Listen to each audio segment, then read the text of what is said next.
No village. No sitter. No plan. Still at 8. Step 1. Kids knocked out. 15, $20. Take one.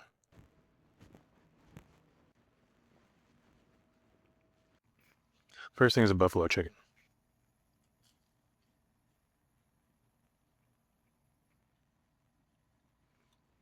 No, for being frozen, this really isn't that bad. No, it really isn't, and it actually has a little bit of spice to it.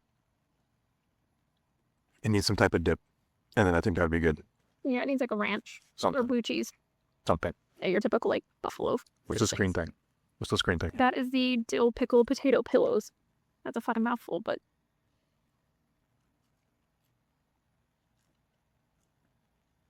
Not as bad as I was expecting. no, I thought it was gonna be way more dill. This tastes more like frozen food to me. Yes. Not the worst thing though. Oh, the pickle hits you at the end. Yeah. So far, I think the frozen buffalo chicken, I take that first. Absolutely.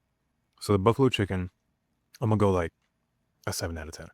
The dill pickle buffalo pillow thingamajiggers, I'm gonna go like a 4 out of 10. Yeah, the buffalo chicken I'm gonna give a 7.5 out of 10. I like pickles, but I'm gonna give that like a 3 out of 10. All right, next we have, we got this garlic urban spice type like dip thing. And it doesn't have to be, it's got to be something that you haven't had before. The type of dip we've had before, but not this brand. And remember when you're doing this, so she picked her 3, I picked my 3.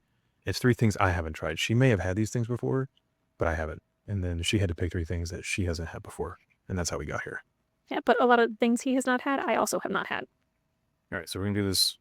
So those crackers were sweet chili crackers. Sweet chili cracker with garlic and herb, like dip stuff.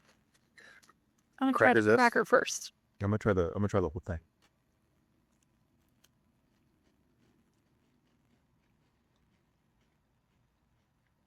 It's pretty damn good. Yeah, the cracker by itself is really good. Yeah, I'm not gonna lie, there's a lot of flavor here. Yeah. Wow. This is all courtesy of Rouse, by the way. You don't have to go to Rouse. This is just where we got it. I would say the cracker by itself is like perfectly spiced. It's not too much sweet chili for a cracker.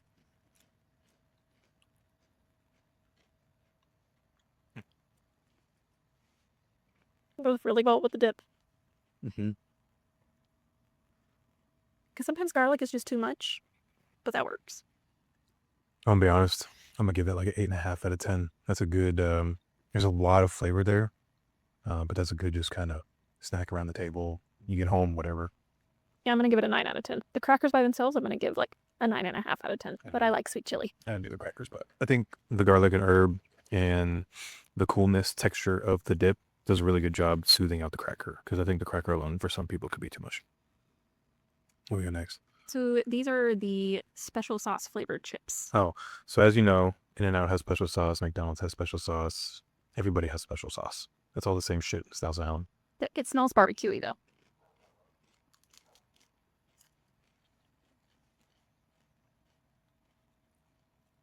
There's something cheap flavored about this. Cheap tasting. It's giving like knockoff Chick-fil-A sauce. Like it's really barbecuey. Yeah, it's not that good. No, it's not.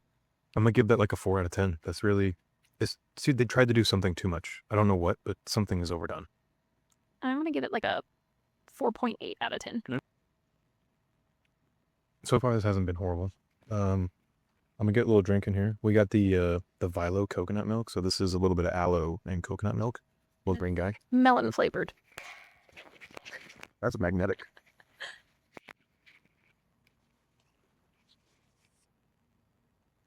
Full disclosure, I've never had an aloe drink, so if I absolutely hate it, I do apologize. It's actually really good. I think it's really good. So I've been to Korea a couple times, and I've had aloe before, but I have not had it like this before. That is so good. It's really good. It's like perfectly creamy. Yeah. I think if you were to have too much of it, you'd be overdoing it. But I think in a small portion, it is pretty good. I'm gonna give it an 8.5 out of 10. 9.8 out of 10. That's a high one. I really like it. All right, so the last thing we saved, we have obviously the croissant. give me a second here. We got to hole it out a little bit, and then we got to put the Magnum bar in there like it's all over TikTok, and then take the steak out, and we're gonna crunch it. See what we get here. You know, you're supposed to like hole it out and like keep it. There's not much to hold out was the problem. Well, yeah, but we got ant rims on the paper. You saw that.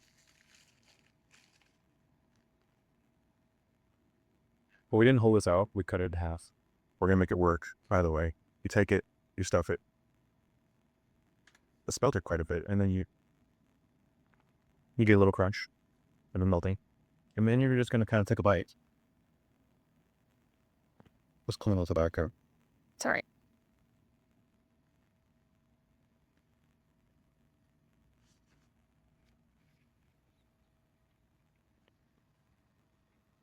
We obviously save the dessert for last.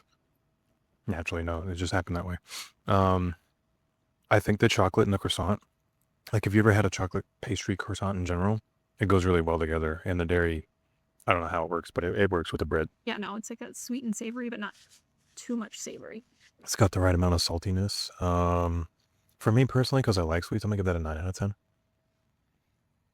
I'm gonna give this one like an 8.5 out of 10. It was really good, but it was just, I feel like there was something missing a little bit for me. Still really good.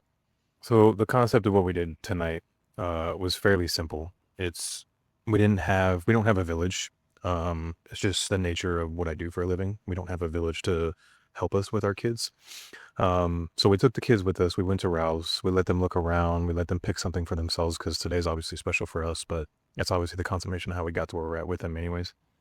But we each did this. I think we spent $15 or $20 in total on food. It was a lot cheaper than a date night, and this is just to prove to take the time for your spouse.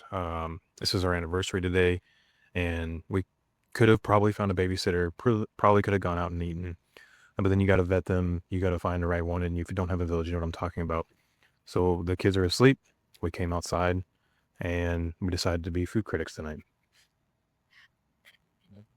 Say definitely the whole not having a village, having to find sitters, and they're expensive, which for a good sitter they should be. But definitely just make time for your spouse, even in something simple like this. You know, we've been together 7 years now, and does it always happen? No, life gets busy, but when you put in the effort, even if it's once every couple months, once whenever, it shows, and it's definitely appreciated. And this is something, it seems silly and simple, but it's something, I guess, stupid simple that you could do that will bring a little bit of joy and laughter. You'll have fun doing it. And you can kind of just continue this. This might be one part of it that you do. You might just continue it as a trend. And then you never know. I found a frozen food that more than likely I'd be willing to buy again, which is kind of unusual because I don't really do the whole frozen food thing. Our kids do, but we do not. No, and you also get to try new things, expand your palate a little bit, because honestly, for the longest, my palate was not that great. Obviously, over time, it's changed. And things that I thought I would like potatoes and dill pickles, not that great. So you learn something new about yourself at the same time. For all my no village people, go out there. You don't need a village. Have a date and enjoy the time.